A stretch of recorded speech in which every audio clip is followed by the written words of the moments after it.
Partai punya peralatan untuk mengumpulkan pendapat masyarakat, namanya fungsi agregasi dari partai, lalu diucapkan di parlemen. Partai ngapain ikut-ikut demo kan? Kalau begitu buat apa dia punya perwakilan di DPR atau di DPRD kan? Jadi itu pengertian politik yang buruk tuh. Kalau kita punya partai, kita punya peralatan untuk mengucapkannya di parlemen. Yang boleh demo itu yang nggak punya perwakilan di DPR, mahasiswa ya dia demo tuh. Kalau udah partai ngapain? Jadi terlihat bahwa memang PDIP mengerahkan anggotanya, langsung atau tidak langsung. Di Jogja itu dimulai, ketua PDIP Jogja menghalangi saya bicara. Loh, Anda partai ngapain halangi saya, kan konyol. Ini kader PDIP pasti dia nggak pernah ikut kursus politik atau kuliah politik saya di Megawati Institute. Saya 3 tahun mengajar di Megawati Institute. Terus dia bilang saya memecah belah bangsa tuh, atau ya memang yang dia maksud itu apa? Sementara dia cuma sendirian di situ. Jadi konyol betul. Tapi bisa nggak peduli lah sebetulnya. Mestinya Hasto itu tegur, kan itu dari awal saya bilang kerjanya Hasto tuh.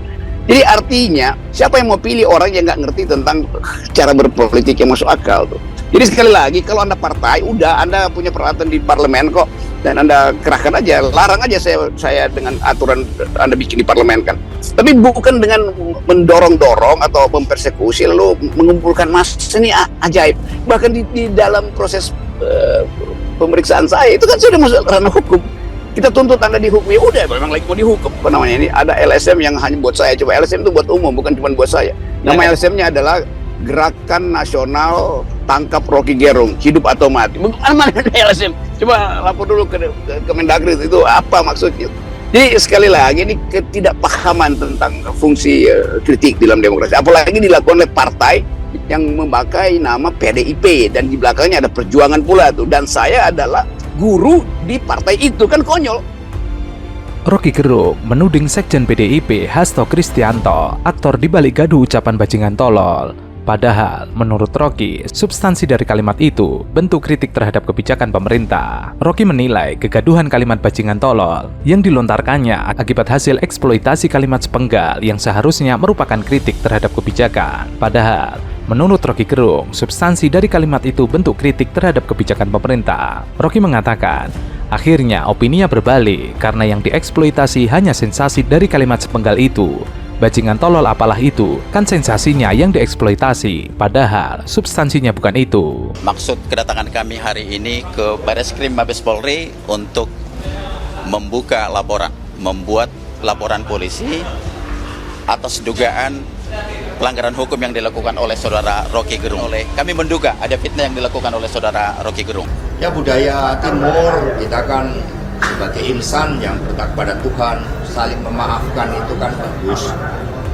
Maafkan. Jadi ketika Bung Rocky Gerung sudah meminta maaf, apalagi sekiranya itu dilakukan dengan kesadaran nurani yang bening bahwa sebagai bangsa timur kita harus menyampaikan hal-hal yang positif, apalagi ini berkaitan dengan sosok presiden, ya itu merupakan hal yang baik. Ya kan habis itu sudah minta maaf.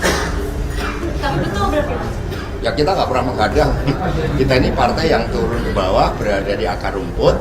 Ya, tapi ketika ada pihak-pihak yang terhadap sosok Presiden Jokowi yang memang beliau selalu turun ke bawah bersama rakyat, ya kita akan menghindarkan hal-hal yang tidak diinginkan. Maka ada kader-kader yang secara spontan menempuh jalan hukum. Sebelumnya, PDIP mengancam akan memolisikan pengamat politik Rocky Gerung. Sekretaris Jenderal Partai Demokrasi Indonesia Perjuangan, Hasto Kristianto, menilai apa yang dilakukan oleh Rocky Gerung sudah masuk delik penghinaan terhadap presiden dan tidak bisa lagi dikategorikan sebagai kritik. Bahkan Hasto melanjutkan, hal itu sudah masuk kategori ujaran kebencian.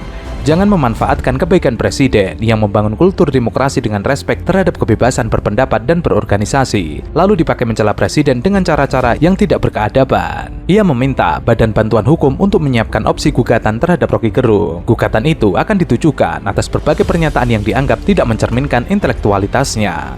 Jokowi tidak hanya presiden, ia adalah kader PDIP. Partai berdiri di depan jika ada yang merendahkan harkat dan martabat presiden. Ya itu mesti tanya psikolog tuh kenapa begitu, atau ada gangguan hormonal apa-apa tuh. Tapi kan itu cuma gejala di depan kan. Kita nggak tahu gejala di belakangnya apa, disuruh begitu kan itu. Itu yang saya mau cari tahu, kenapa 3 kali berturut-turut yang bersangkutan itu ngubah saya. Ada persoalan apa sebetulnya tuh? Kan mestinya PDIP dari awal tahu bahwa itu nggak benar. Itu anggota partai PDIP mempersekusi saya, melempar rumah saya. Kan mesti polisi udah tangkap loh tuh. Itu kan bukan sekedar delik aduan, udah jelas di situ kok. Selama PDIP nggak kasih klarifikasi udah 1 bulan ini, maka saya anggap ada perencanaan dari DPP PDIP. Karena itu Hasto yang mesti ditanya. Itu anggotanya Hasto kok. Dan Hasto yang bereaksi duluan ketika kasus ini muncul sebulan lalu. Saya cuma mau fair aja tuh, kan nanti ada juga orang yang pro saya terus taruh masa di situ jadi kacau lagi kan. Jadi udahlah, itu saya maafin aja, tapi saya nggak tahu tuh apakah dia masuk ke halaman Bareskrim loh. Bayangin coba kan, itu bisa ditembak di situ tuh kan, dianggap menerobos dengan cara yang mengabaikan instruksi di situ. Nggak boleh ada orang masuk di Bareskrim kan. Itu soalnya. Jadi saya serahkan aja pada penegak hukum, mau diapain tuh. Buat saya itu konyol aja. Kalau dari saya ditanya, ya konyol. Di dalamnya ada prinsip perjuangan. Perjuangan buat apa? Perjuangan buat wong cilik. Nah, saya pro wong cilik, bagaimana? Jadi ya bodoh aja, bukan bodoh dungu aja. Self-negative campaign of PDIP itu. Jadi PDIP mengkampanyekan negatif sendiri partainya. Jadi orang ini PDIP ngerti nggak tuh cara-cara berpolitik tuh? Masa ngirim masa partai di situ? Oh, itu bukan masa, iya, tapi dia pakai atribut PDIP itu. Jadi silahkan itu diproses dan dinilai sendiri oleh pemilih di Cianjur, tempat dapil dia tuh layak apa tidak. Saya nggak kenal. Justru saya sebutnya beliau datang di Bareskrim menyambut saya, lalu apa kabar Bung Rocky? Saya baik, ya, silakan. Bagaimana prosesnya? Ini habis diperiksa. Lalu Anda kenapa macam-macam, langsung ngamuk kan? Lalu dia salamin, maksud saya supaya bercakap-cakap. Lalu dia dorong, buat apa nyalamin saya? Kalau mau dorong aja dari awal kan. Masalah Rocky Gerung dengan Hasto Kristianto bukan hanya itu. Rocky pernah mengaku dihalangi bertemu 2000 mahasiswa di Yogyakarta oleh PDIP setelah heboh pernyataannya yang diduga menghina Presiden Jokowi. PDIP lalu membantah tuduhan Rocky Gerung. Hasto Kristianto mengatakan PDIP tidak pernah menghalangi. Kita ini partai yang turun ke bawah berakar di akar rumput. Tetapi ketika ada pihak-pihak yang terhadap sosok Presiden Jokowi yang memang beliau selalu turun di bawah bersama rakyat, kita akan menghindari hal-hal yang tidak diinginkan. Maka ada kader-kader yang secara spontan menempuh jalan hukum. Hasto juga merespon permohonan maaf yang disampaikan oleh Rocky Gerung. Ia mengaku menyambut positif permintaan maaf dari Rocky Gerung. Jadi ketika Bung Rocky sudah meminta maaf, apalagi sekiranya itu dilakukan dengan kesadaran nurani yang bening, bahwa sebagai bangsa Timur kita harus menyampaikan hal-hal yang positif. Apalagi ini berkaitan dengan sosok presiden, itu merupakan hal baik. Sebelumnya, Rocky mengaku dihalangi bertemu 2000 mahasiswa di Yogyakarta. Ia mengaku dihalangi PDIP. Rocky mengaku dihalangi setelah dirinya disorot karena dugaan menghina Presiden Jokowi dengan kata bajingan. Ia merasa dirinya mengkritik bukan menghina Jokowi. Sesudah kritikan itu mengemuka, Rocky berkeliling di 9 hingga 10 kota untuk memberikan kuliah.